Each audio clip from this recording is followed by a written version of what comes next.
During Sanctity of Life Month, I want to share about an organization that's been walking alongside families for generations. Focus on the Family exists to help families thrive, offering trusted biblical resources, counseling, and support for parents, marriages, and children at every stage of life. They also support women facing unexpected pregnancies through compassionate, life-affirming care. Right now, a gift of $60 provides a woman with a free ultrasound, offering clarity, medical care, and hope at a critical moment. If you want to stand for life by strengthening families, learn more or give today at focusonthefamily.com/save a life. The world is becoming increasingly proficient at telling stories that deny God. As such, we need Thinking Christian to become as natural as breathing. Welcome to the Thinking Christian podcast. I'm Dr. James Spencer. Through calm, thoughtful, theological discussions, Thinking Christian highlights the ways God is working in the world and questions the underlying social, cultural, and political assumptions that hinder Christians from becoming more like Christ. Now, on to today's episode of Thinking Christian. Hey everyone, welcome to this episode of Thinking Christian. I am joined today by Laurie Krieg, who is the co-author of a book with Matt Krieg, her husband, Raising Wise Kids in a Sexually Broken World. It's published by IVP, and she is also the director of parent programs and discipleship at the Center for Faith, Sexuality and Gender. And so today we're going to be discussing the book, How to Raise Kids. It's going to be a very child-centered and parent-centered discussion. But welcome, Laurie, to the program. Thanks for having me. I'm super excited to be here. Yeah.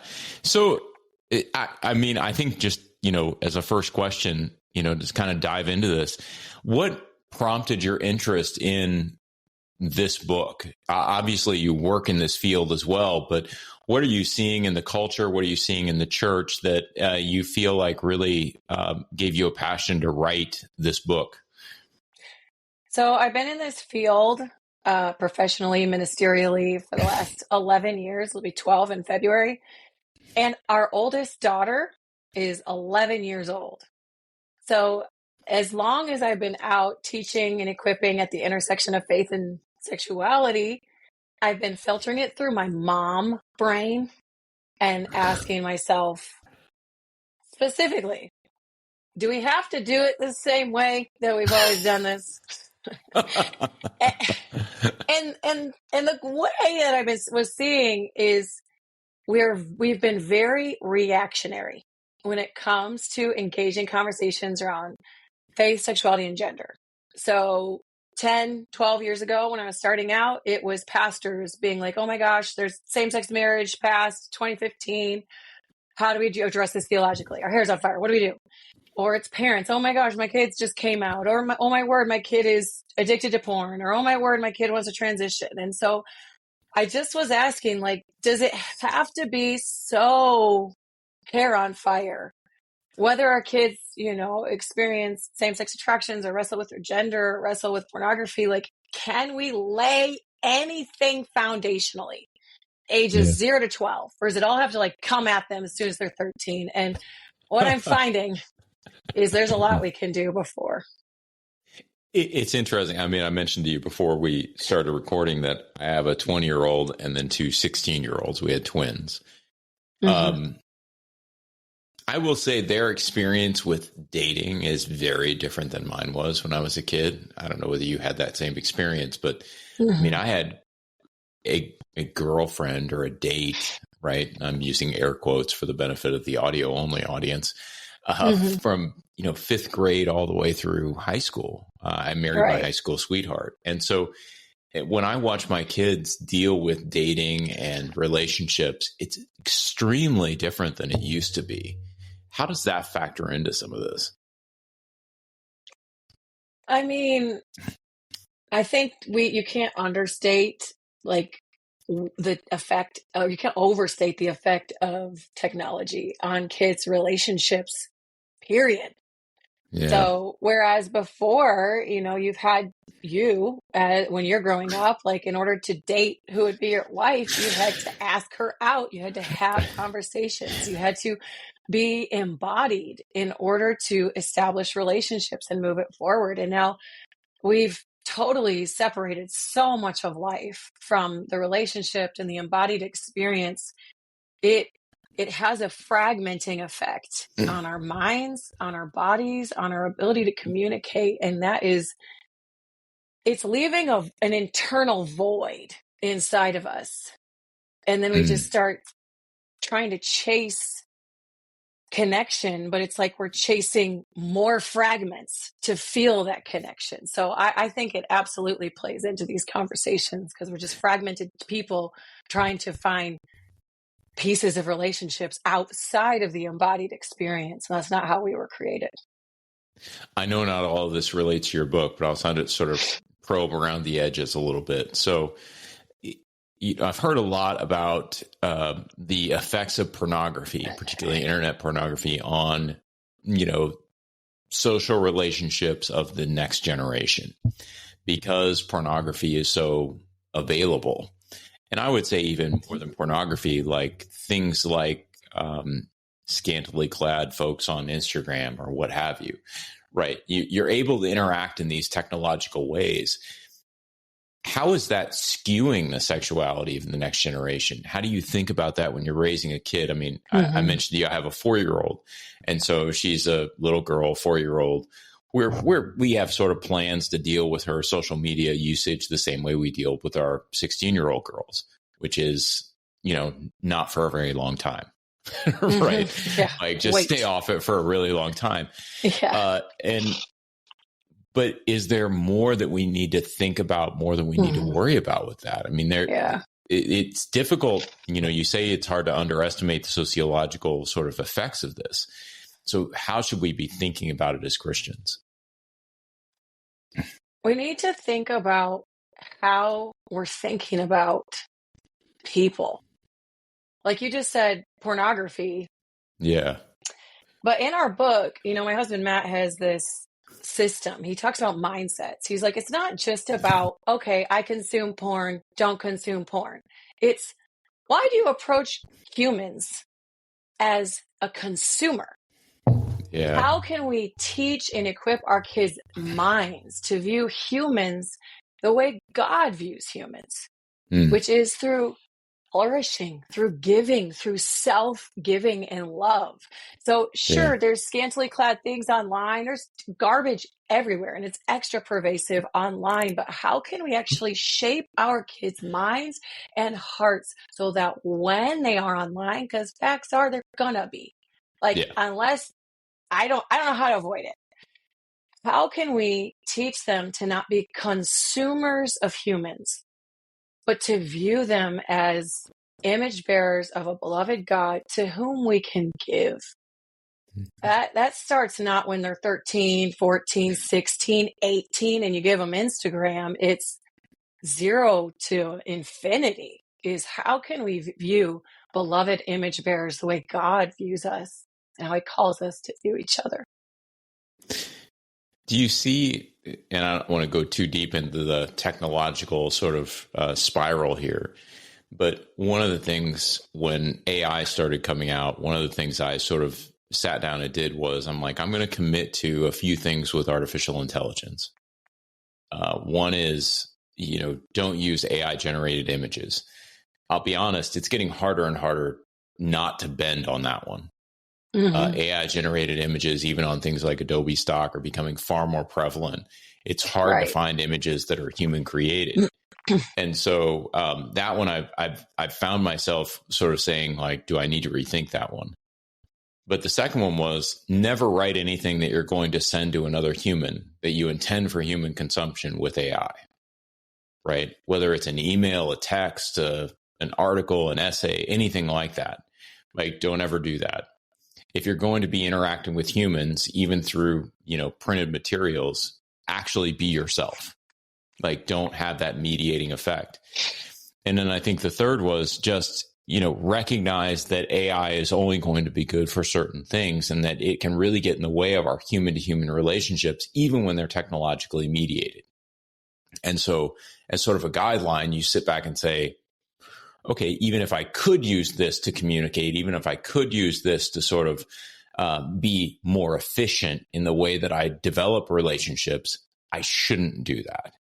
relationships should be a little bit more arduous and difficult and hard. So we're having this conversation on Riverside, right? It's obviously a technological platform, but we're interacting in real time. We're going to have sort of awkward moments throughout the podcast. We're going to have good moments, like that's a human interaction, even though it's technologically mediated. But AI tends to sort of blunt those as opposed to sharpen them. Does any of that resonate? Yeah. When I think about my little kids, I've just started. First of all, AI freaks me the heck out. I mean, you watch 10 Instagram reels and you're like, okay, my kids are never going to use tech because it's all garbage. Like truly, I was seeing this stuff from like legit sources, how AI is like blackmailing executives when it hears it's going to get a reboot. You hear about, like, if you read the transcript between AI and people who it has basically encouraged it to end their lives, you're like, so this is Satan's voice, huh? Like, this is how Satan talks, is like coaxed them into this stupor and they end up taking their own lives. So it freaks me out. So as a mom, as you're saying these things and like the boundaries that you're having, my kids are at these ages at 11, 9, and 6. They're not using AI. But I'm thinking, Laurie, what are the parameters you're going to put around your kids? And I think I need to do more research. I think we need more studies, just similar to like Jonathan Haidt's work and all of it, where we're like, let's not copy paste that. Let's not go put iPhones in the hands of 10-year-olds, right? Let's not. Let's wait a minute. We need to pause. We need to do some research. But I do know I want to use AI for information, not relationships. Yeah. That to me, the number one use is therapy. Yeah. Therapy. And I have people now reaching out to me through my contact form. People are reaching out to my husband through his therapy world. And they're like, I can't stop talking to AI. I know it's wrong. I just keep going. It's my only friend.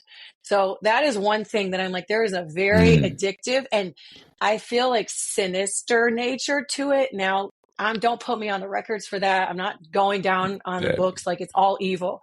But I think for us to view it at all and to teach our kids to see it at all as a relational means is dangerous. But to see it as informational, at this point, I'm like, I can see it as helpful there. When it doesn't get it wrong, which it does. Right, which it does. Well, I know your book isn't, raising wise kids in a technologically broken world. So we should probably get around to sexually broken. And I think, internet pornography is a portion of that. I had some folks on who do some amazing ministry in the pornography space and really think it through very well. But I'm wondering, when you think about sexual brokenness, what are you really talking about? Give people a handle that they can understand. Is this just about transgender? Is it just about, what is it that we're talking about here in a sexually broken world? So God's vision for sexuality, and for us to steward our sexuality, the place where sex is supposed to happen is in a covenant between two sexually different people. And sex says to the other person, just as Jesus covenanted to be one with me. And he says, take communion to remember that covenant. My giving to you in this sexual union is me redeclaring my covenant to you. Is me saying, I am faithful to you in all these other areas of life. I re-covenant to you. That is sexual, if you want to use the word purity, that is where God wants sex to happen. For our single friends, you're giving that up for the sake of the gospel when you feel that sexual desire. If God has called you to singleness, you're giving that up for Jesus. You're saying, Jesus, you are worthy. And the only marriage that I am called to, that everyone will be eventually in, is this covenant, is this union with you in eternity. So married people, that's where sex happens. It's this covenant renewal ceremony. That's where sex happens. Single people, you're giving it up for the sake of the gospel. You're displaying the eternal marriage, the value, the priceless value of knowing Jesus Christ our Lord. So anything outside of that is sexual brokenness. Yeah. Women, Straight married women are the hardest women for me to convince they're sexually broken. When you see marriage, we see sex as a transaction. I'll give my husband sex so that he does more housework. I saw one study that said 84% of married women do that. That's sexual brokenness. So anything outside of God's beautiful covenant marriage or celibate covenant singleness to Jesus is sexual brokenness. However, in the book, for the sake of clarity, where we are talking about God's beauty and then how we can teach our kids to live in a broken world, we engage these areas. Marriage and singleness. And we talk about how to talk about sex, like I just talked about it. Gender, what is God's vision for gender? Because in our sexed bodies, there is a God's vision there. And we talk about porn prevention. So pornography is so prevalent. And we talk about sexual abuse prevention. So those are the 5 areas that we really try and help parents and caregivers, the next generation, to understand what's the beauty and how can we equip our kids to live in a world where it's full of distortions. Yeah. Let me kind of probe in a few different places for that, because I think it's really interesting the way you all address marriage and singleness. I very much I appreciated the whole book, but those chapters, I just had a conversation with a gentleman who works with primarily the homosexual community and was advocating for singleness within the homosexual community.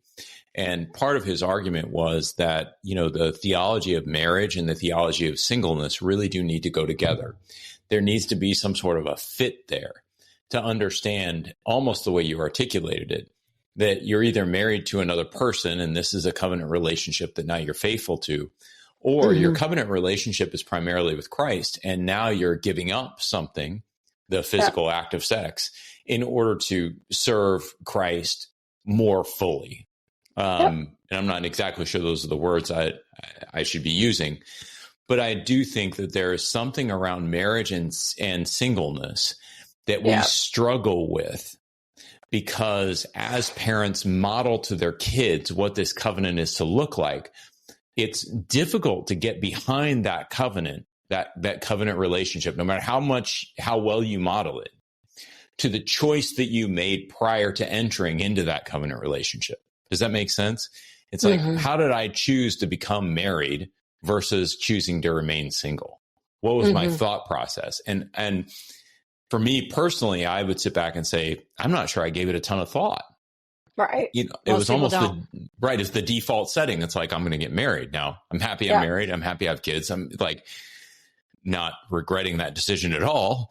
But at the same time, I don't recall going through a real strong discernment process before entering into that relationship. It was the default setting. So how do you help kids sort of adjust that default setting? So I mentioned 5 areas that we talk about in the book: marriage and singleness, sex, gender, porn prevention, body safety. The first section we talk about is the gospel. Yeah. And I don't just talk about that to be like, hey guys, I just said like the cheat code, so trust me and buy this book because I said gospel. Verily, verily, I say unto thee, we don't know what we're doing on this earth. As Christians. When I go and speak places, this is a question I ask everyone. I say, what's the purpose of your life? And the room is either crickets or someone quotes to me the shorter Westminster Catechism. That's right. Just, what's the chief end of man? To glorify God and enjoy him forever. And I'm like, great, love it. We say that the purpose of our life is to glorify God and enjoy him forever, but we actually live, and what we preach to our kids and what is preached to us is that the purpose of your life is to get married, make Christian babies, tithe, and die. Yeah. Like, truly, that's the goal. Like, why was it the default setting for you? I'm guessing growing up in your home, it was a lot of when you get married. It's you go to college, you get a job, you get married, you have kids. It's like all the levels up. That's how you level up. Right. But that is not the Bible. That's not the gospel. The purpose of our life. So yes, the purpose is to glorify God and enjoy him forever. But we also have a mission, and our mission is not to get married. Our mission comes from Genesis 1:28 that's emphasized in Matthew 28, and it is to be fruitful, multiply, fill the earth, subdue, rule. What does that mean? We're supposed to be vice regents. We're supposed to be kings, queens, priests. We're supposed to live as God lives and not just reflect his image and just like sit and be shiny, happy people. We're supposed to be advancing his rule and reign. We're supposed to transform this beautiful garden into the city of God. That's the telos of the Bible. That is his kingdom on earth as it is in heaven. So we do that as married or single people. Yeah. Those are both equally valuable ways we live out the mission to, how I say it to my kids, what their mission is. Your mission is to push back the darkness and usher in the light. Mm-hmm. So guys, you get to do this as married or single people. When my kids don't want to go to school, when they don't want to do their homework, when they don't want to do anything. Hey guys, you know what's so cool?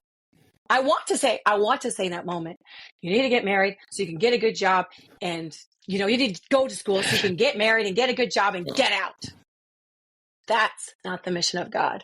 I say, you know why you need to go to school? Why, Mom? Because God has an incredible job for you. Yeah. Do you remember what our mission is? Yes, Mom. To push back the darkness and usher in the light. And God has made you to be a little light warrior.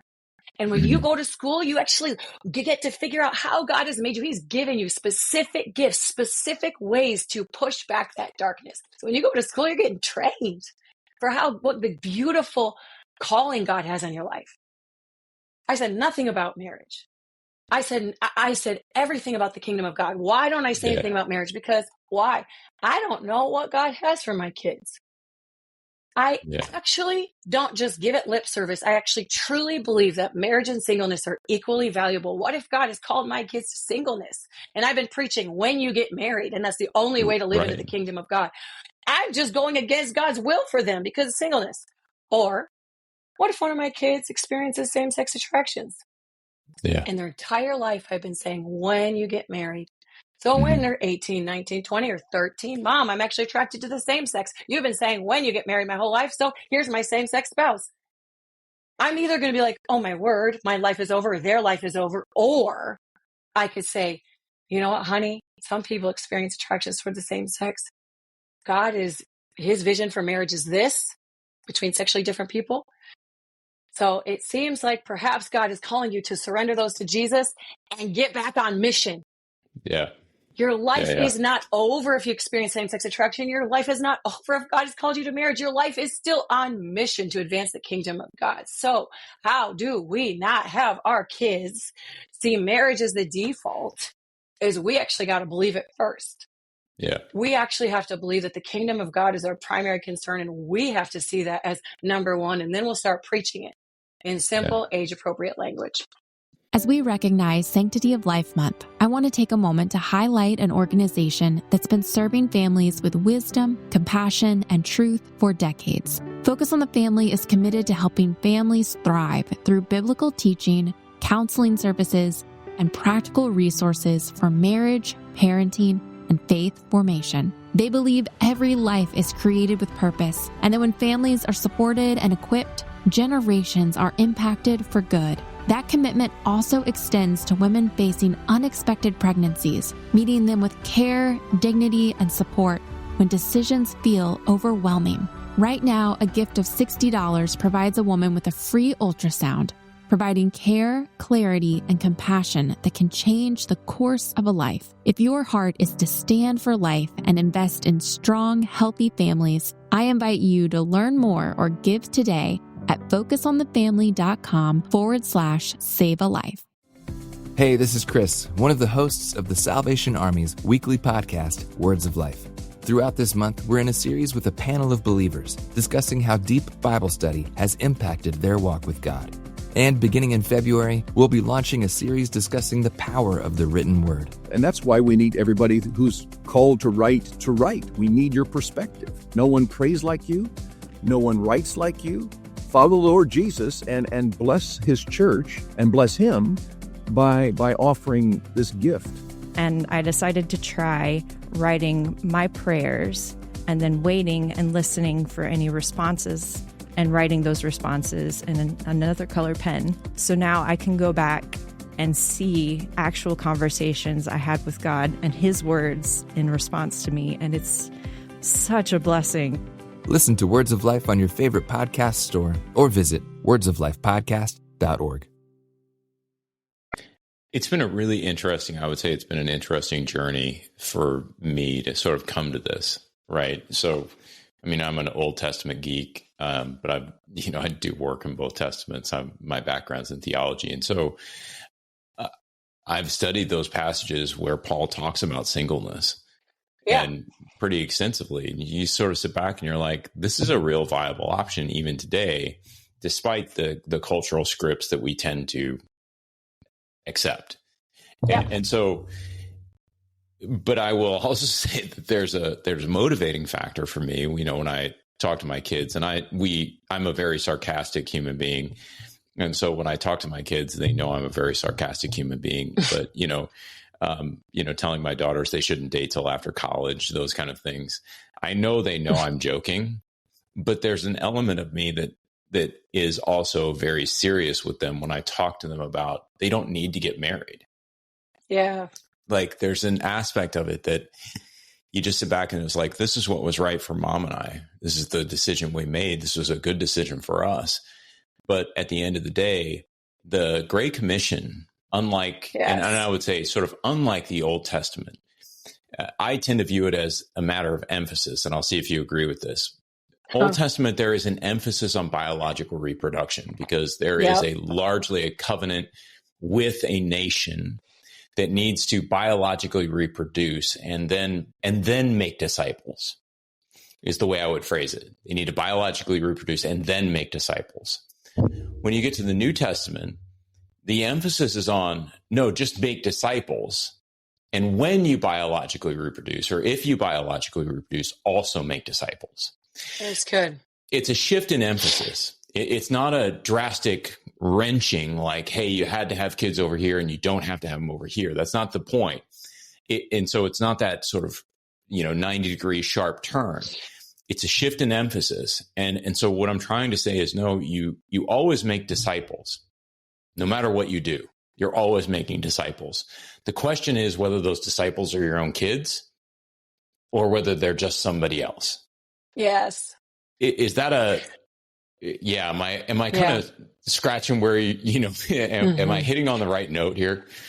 Yeah, I think I love it. And I'll bring this up when we go and speak and do conferences and stuff on parenting, is I was like, parents, like I feel with you. You have this natural instinct inside of you that wants to wear the sweatshirt that says, if I had known having grandbabies was this good, I would have had them first, right? Like we have this, we want to see our kids have kids. Yeah. But we're not looking deep enough or big enough. Yeah. God doesn't just want image bearers on the earth, which he does. He wants more of his image. He wants little Christs on the earth. Yeah. So that's either through your body and conforming them into the image of Christ by the power of the Spirit, God willing, that's a discipleship process, or that's through disciple babies. So if God's called you to singleness, you're going to make little disciple babies. You're going to have babies from your body who become disciples. You're going to have disciple babies who, that's a language in the New Testament, is parenting language. From Paul, you see that in John, is that there's this real relationship between parenting and discipleship that I think is very interesting. Yeah. Paul, despite being single, has many sons and daughters. Many sons and daughters. Sort of frames it like that. Fantastic. Let me switch gears a little bit to gender. Sure. So gender is interesting. You talked about our sexed bodies, and I've done a little thinking about this. I became uncomfortable with the conversations around Christian masculinity at some point in the past. It just felt like it was more machismo than actually manhood. And so to me, it's like, if we're going to have these sexed bodies, male and female, what it means to be a Christian male has to emerge from discipleship. And this gives you or a Christian female, obviously. But it gives you a uniqueness it's uniquely you. You are not only male, but you're a whole host of other things. You're not only female, but you're a whole host of other things. And those things are shaped and formed through the discipleship process, such that you become a Christian male or a male disciple or a female disciple through this process of recognizing the authority of Christ. Gender has always felt to me like that sort of, when we say masculinity and femininity, these are almost stereotypical notions that compete with discipleship in some degree. And so I'm kind of interested in your take on some of that. Like, how do you think about gender as opposed to sex? And how do you think about gender from a biblical perspective? I know. This gets real hairy. And you'll notice I didn't really get into it in our book. So I was a little bit intentional. I was like, if you want to write the next biblical manhood and womanhood book, go to town. It's very hard to find anything in the Bible about biblical masculinity and femininity that is outside of marriage roles and church roles. I agree. Like, yeah, you can't find it. And, right. and, the fruit of the Spirit is not gendered. I don't know how deeply I can get into this without getting in trouble. But I think it is interesting. Gosh, let's start this conversation with that sentence. Yeah. I appreciated the only works that I've appreciated on this conversation on the subject as far as gender and sex. So sex and gender, I think, should be together. What it means to be a man is it has to do with your biological sex, how you feel inside of your biological body, inside of your body as male or as female. Some people don't feel like they belong inside their body. That's why we use that word gender sometimes, like your gender and your sex don't match. Should they be separate? No, that is not intended design. However, some people are like, well, I actually, in my male body, I don't feel like a man. But then as you start asking questions like, what does it mean to be a man? It starts getting real squishy. Right. It's all over the place. What do you mean? Right. Yeah. Or what's it mean to be a female? Like, I'll ask at these conferences we do, I'm like, raise your hand if you're the ideal specimen of female. 0 women feel like the ideal woman. 0 men feel like the ideal man. We all have some aberration, but there are friends for whom they have gender dysphoria, where that dissonance between their insides and their outsides is extreme. And that is not a sin. That's the effects of sin on them, I would say, is that's living in a broken world, and it is extreme. And I have grief and pain for them. It's not dissimilar to how I feel as someone who's experienced sexual trauma. When I get triggered, my body might be in a safe place, but inside I don't feel safe.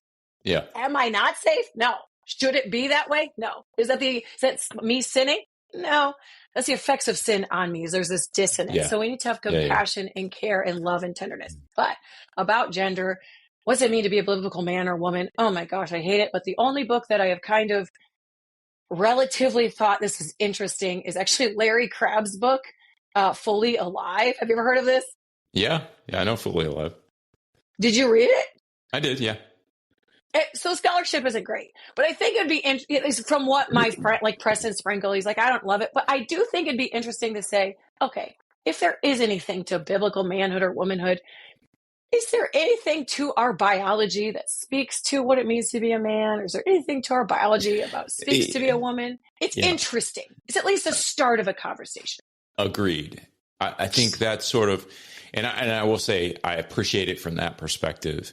I think where I look at it and I say, so much of this stuff exists on a spectrum, right? So you can talk about, on average, men are more aggressive than women, let's say. Yeah.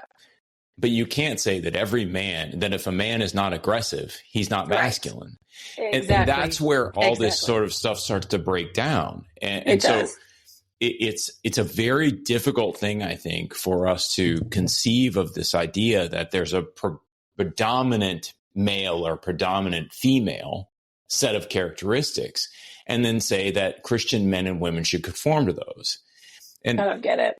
I would just note, like, the way I've tried to, the question that I got stuck on was, is Jesus, is David, is Isaiah, is Jeremiah, is Joseph, are these biblical characters ideal men in the sexed perspective? Right. Or are they ideals of the faith? When I read Hebrews 11, should I skip over Rahab as a man?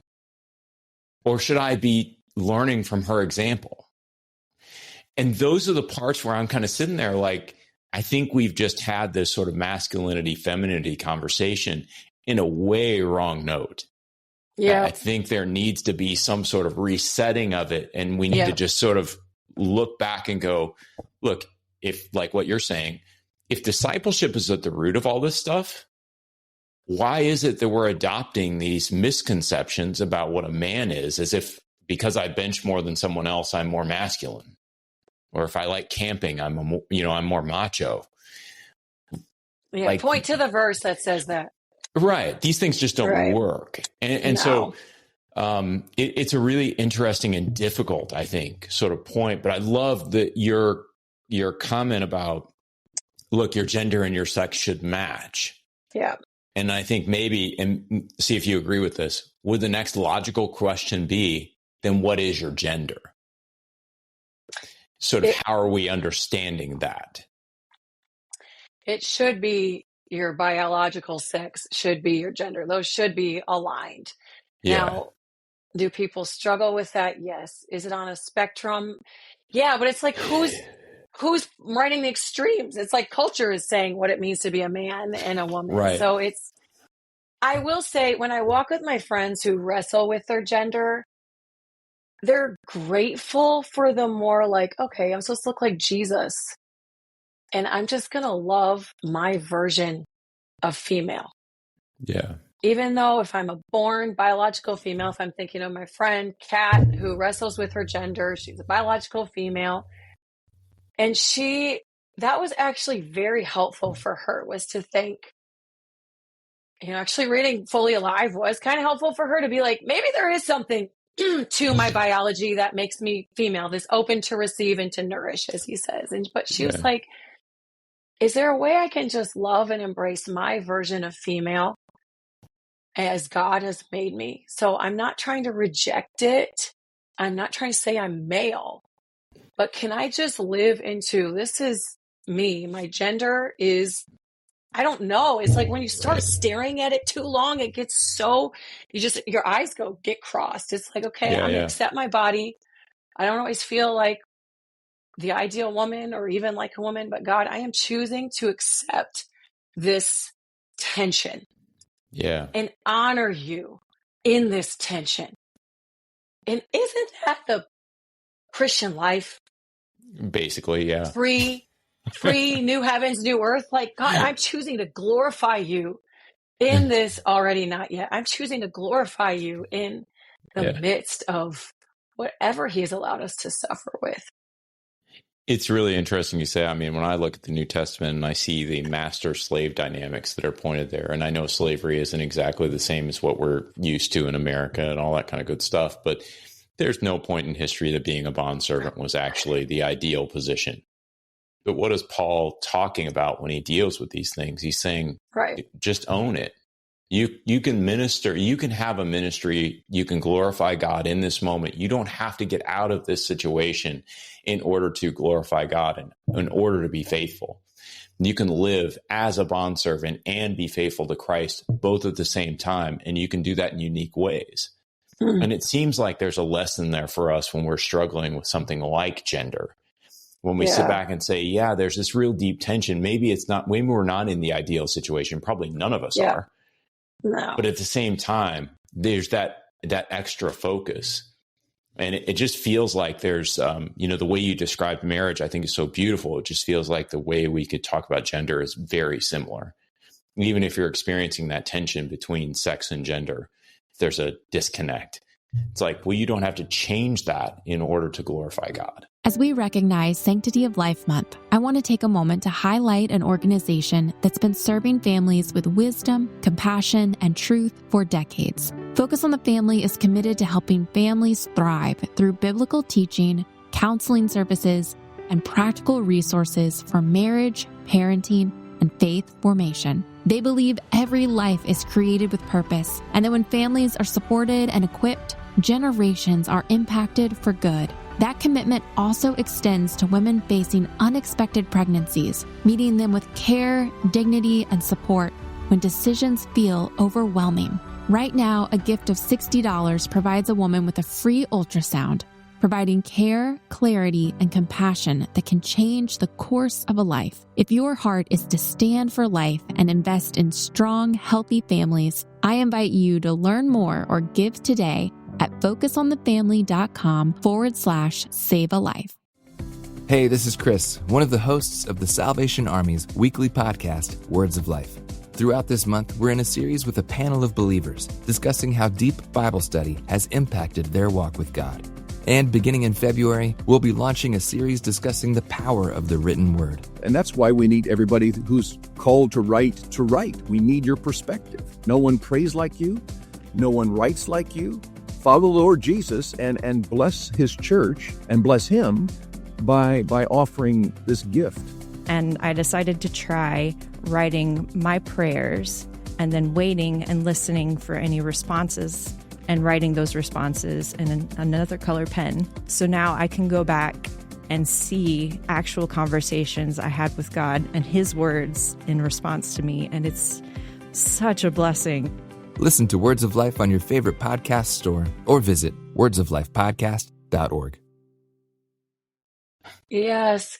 And even in living in that tension, like I'm just telling you, my friends who wrestle in this space, I'm just so in awe of their faithful suffering and glorifying God and joy. And it's not all just like, well, everything's terrible. Aren't you blessed when you watch someone who's suffering well? Yeah. It taps the spirit in us as looking for Jesus. It's such a beautiful Christ-like reflection to say, this is not ideal, but God, I'm going to glorify and honor you in the midst of it.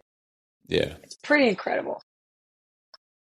Well, let's dive into that sort of third leg at this point, the spiritual abuse aspect or the sexual abuse aspect. I'm sorry, not spiritual abuse, the sexual abuse aspect. Talk a little bit about that, because I think this is a really crucial aspect, not only from the perspective of kids who might get sexually abused, but also of how sexual abuse is sort of becoming more rampant in our culture. I know. It's deplorable. So at least 1 out of 4 of our daughters will experience childhood sexual abuse before they're 18, and at least 1 out of 10. I've read 1 out of 5 boys will experience it. And it's something no one wants to talk about or think about, but I am aghast after writing this book and doing all the study on gender. And I know everyone's like, oh my word, LGBTQ stuff, we're all freaking out. I walked away from writing this book and doing all the research the most concerned about pornography, and specifically how much it is growing younger and it's leading to the abuse of children.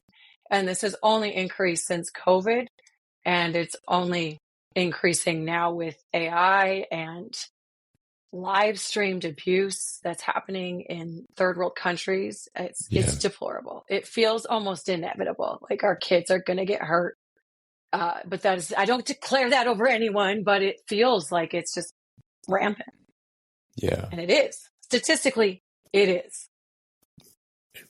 Right. How do you,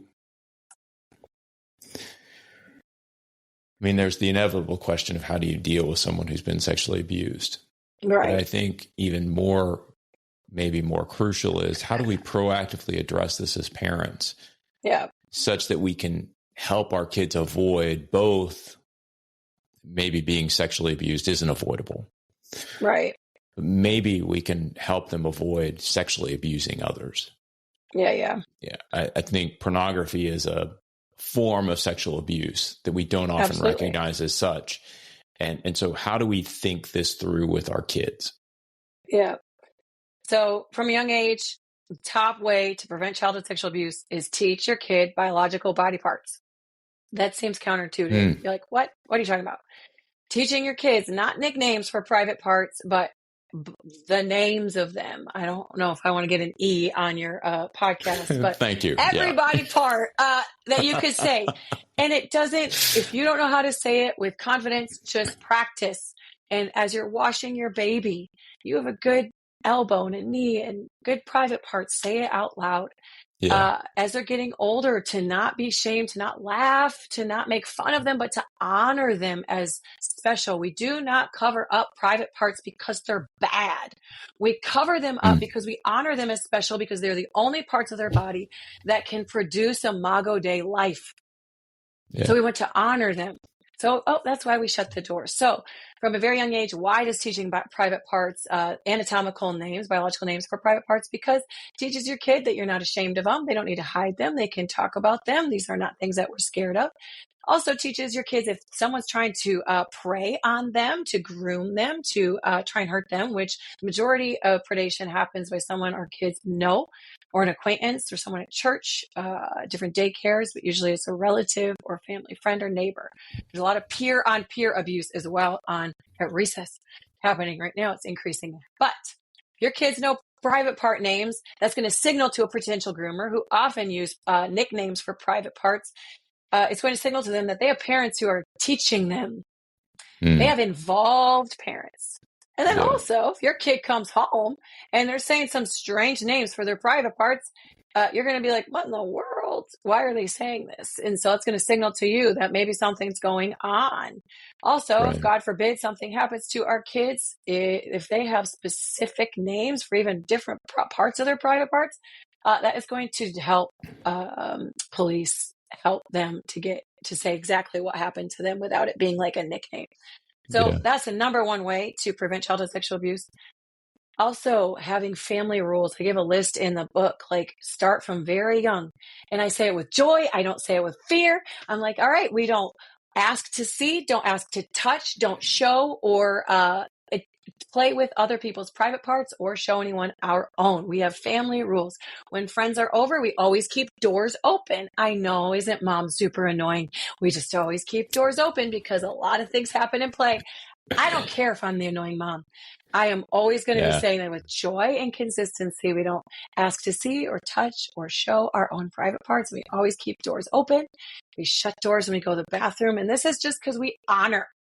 There's a lot of shame talk in the 80s and 90s. Lots of shame. It's not shame. This is honoring private parts for the value that they are. So that's a big thing. So teach private parts, have family rules. And the third thing is treat the internet like you are dropping your kids off downtown New York City in the middle of the night. Yeah. You would never do that. So our kids, they know that I'm like, you know what? The world is kind of a sketchy place. And there's certain times that we need to be really extra careful. Do you know it's a very dangerous place? The internet. And I don't freak them out. We're not doing 17 paragraphs on that.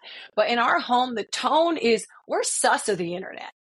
We're not like overjoyed. And so that takes me as a mom to not be addicted to my phone and me loving the internet. So I want my kids, when they have more access, to tread cautiously, as I would want them to tread cautiously in the middle of New York City, in the middle of the night. So I'm going to have guardrails. I'm going to have, be able to see what they're doing. But we need to overprotect online and then allow our kids free play where it's safe. But I think having those family rules, teaching anatomical body parts, and being cautious online, and teaching our kids caution is a good beginning to preventing childhood sexual abuse. Would you say too, one of the experiences I've had, we live on the Illinois side of St. Louis. And so when we drive into St. Louis, we take a road and we drive by what's called Strip Club Row all the time. One of the unfortunate parts is one of the clubs is named the same as my daughter. Right. So, shoot. And so it was very noticeable when she was even young. And it's like, well, what goes on there? What I have found to be at least partially helpful is just pointing out how evil these places are. One of the digital billboards that they put up on one of these clubs says, school loans got you down. We're hiring. Wow. And just having a conversation with my kids about, look, I want you to think about all the ways that makes that sign make sense. Yeah. Right. These young girls are in now financial trouble. So sad. They're feeling this pressure, and this establishment is trying to take advantage of that to get them to take their clothes off in front of men so they can earn money to pay off the school debt. That's how it makes sense. It's not a laughable sign. It's Right. real. Like that's really happening to real people, and it's despicable. And so we've tried as we, it's hard to avoid anymore, right? It's not just the internet. It's all this stuff that you drive by. Oh, yeah. That you see on a daily basis. We've tried to sort of highlight this as, look, there is such a thing as systemic sin. The world is not as it should be. It's broken. Don't participate in the brokenness, right? Redeem the brokenness. Be different than the brokenness. Not Push about back fixing the darkness. world, but push back the darkness. That similar language. Do you see that as sort of a viable, helpful strategy? Is it more about clear conversation and like openness about what you're seeing as opposed to hiding it away? I am a fan of parents shaping the gospel narrative in their home, and then also sin's effect on the world through beautiful everyday conversations like that. There's one study I was reading about how sex talks go the best, and even how like parents parent the best in a way that cultivates relationship with their kids, and the kids end up like following the rules the best. Now there's authoritarian parenting that's top down. You're going to do what I say, and here's the rules. Ends up not in a great relationship. Kids might follow the rules in your home, but probably not out. Then there's permissive parenting. They have good relationship back and forth, but when parents say the rules, it's like very squishy. We have a hard time like laying it down. Ideal parenting that promotes the best relationship between parents and kids end up following the rules more is authoritative parenting. Those are parents, they have an open conversation. They don't just explain the rules, they explain the why behind the rules. And kids can talk about it. There's dialogue. And that, even if the parent is like, okay, well, this is still what we're going to do. The fact that there's dialogue actually helps kids to follow the rules for longer. It actually promotes parental conversation and relationship better between parent and kids when they understand the why and there's back and forth, even if the rules are still the rules. So what I hear you modeling, which is just, that's Deuteronomy, right? Like let's talk about this when you go up, wake up and go to bed. So I love that it's like, you're like, here's the beauty, here's the aberration.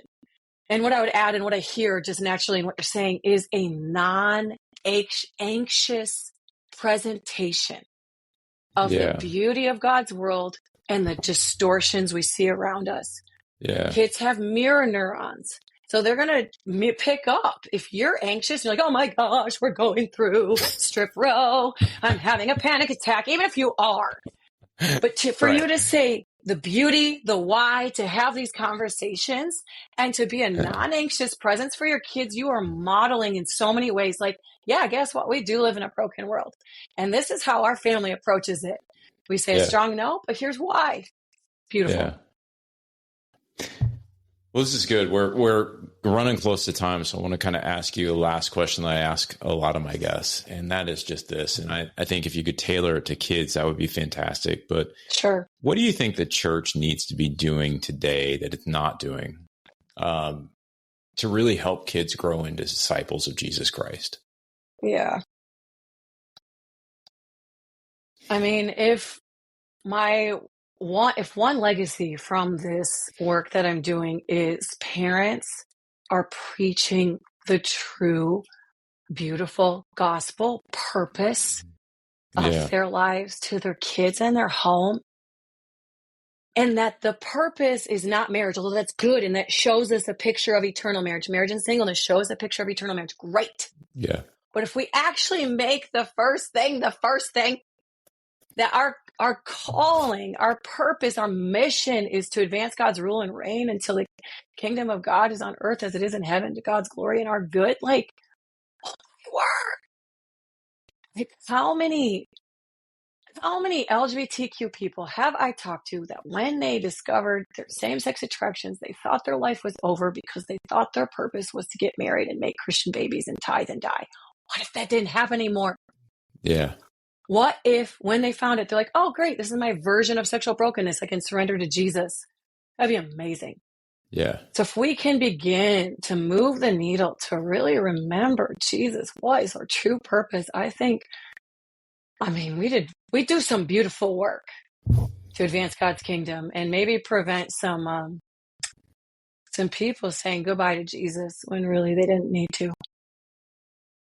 That's a beautiful answer. I really appreciate that. And really appreciated your book. I thought this was a fantastic book. Again, as somebody who's raised kids and sort of had to fumble through for, my older kid, 16-year-old. But we have a 4-year-old now, and that we just adopted. And so these are matters that are actually pretty on my mind. How do we do this? How do we do this well? And what does this look like in an age that has pretty significant changes and challenges, right? It's not the same world that my son, who's 20, grew up in, right? It's a very different world. And so very much appreciated this book. I just encourage listeners, if you're interested in all of these topics, pick up Raising Wise Kids in a Sexually Broken World by Laurie and Matt Krieg. It's fantastic. You'll love it. I'm going to put the link in the show description. IVP gives us a 20% discount on books if you order it off the IVP website. So I'd encourage you to go there. And then, Laurie, is there other places where they can find your work, more resources for this kind of thing? Do you want to give another website? Yeah, if you go to centerforfaith.com, we've got tons of resources, especially if you're a pastor, parent, ministry leader of any kind. We have a lot of free resources there for you, as well as videos, curriculums. It's a ton we're doing there. And I'm always trying to do like 90 seconds. If you only got 90 seconds, just find me on Instagram. I'm trying to do little videos to help us with a little bit of time we have. Very good. Well, we'll put that link in the show notes as well. So I just encourage you to take a look at everything that Laurie and Matt have available, and definitely check out the book. Thanks so much, Laurie, for being here. I really appreciate having you on. It was a real joy to be with you. Yeah. All right, everybody. Thanks for sticking with us, and we will catch you on the next episode of Thinking Christian. Take care. Just want to take a second to thank the team at Life Audio for their partnership with us on the Thinking Christian podcast. If you go to lifeaudio.com, you'll find dozens of other faith-centered podcasts in their network. They've got shows about prayer, Bible study, parenting, and more. Hi, I'm Nicolette Bell, host of the Everyday Prayers podcast. Each weekday, we take just a few minutes to focus our hearts on God's Word through powerful, scripture-based prayers designed for real life right where you are. Whether you're in the car, folding laundry, or taking a rare, quiet moment for yourself, Everyday Prayers is here to help you connect with God and center your day with truth. Follow Everyday Prayers with Million Praying Moms wherever you listen to podcasts.